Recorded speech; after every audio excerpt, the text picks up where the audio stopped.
Hi అండి.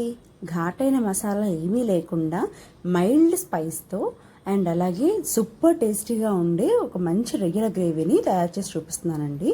దీనికోసం first నేను ప్యాన్లో ఒక 3 to 4 table spoons of oil వేసుకున్నాను.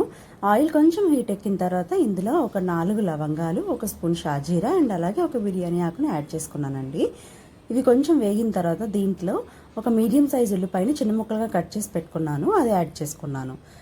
దీంట్లో మనం ఒక పెద్ద స్పూన్ మిరియాలు, ఒక పెద్ద స్పూన్ ధనియాలు, హాఫ్ స్పూన్ జీలకర్ర అండ్ అలాగే ఒక 7 నుంచి 8 వరకు వెల్లుల్లిపాయలని ఇలా కచ్చాబచ్చాగా దంచుకొని పెట్టుకోవాలి.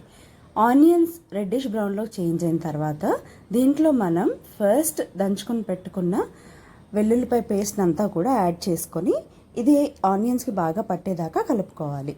ఇప్పుడు ఒక పెద్ద సైజ్ టమాటోని అండ్ అలాగే ఒక 3-4 పచ్చిమిర్చి, హాఫ్ గుప్పెడు కొత్తిమీరను కూడా బాగా పేస్ట్ చేసుకొని పెట్టుకోవాలి. ఈ పేస్ట్ని కూడా మనం ఇందాక ఉల్లిపాయ మిక్స్చర్లో యాడ్ చేసుకోవాలండి.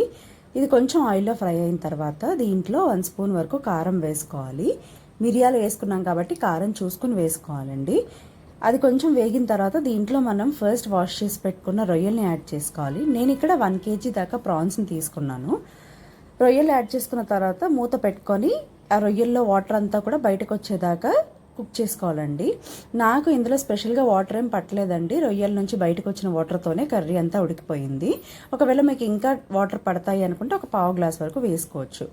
ఈ రొయ్యలు మొత్తం బాగా ఉడికిపోయిన తర్వాత దీంట్లో మనం కొంచెం కసూరి మేతి యాడ్ చేసుకొని ఒక 2 minutes బాగా మిక్స్ చేసుకున్నాక దీంట్లో కొంచెం కొత్తిమీరని యాడ్ చేసుకొని బాగా మిక్స్ చేసుకోవాలండి.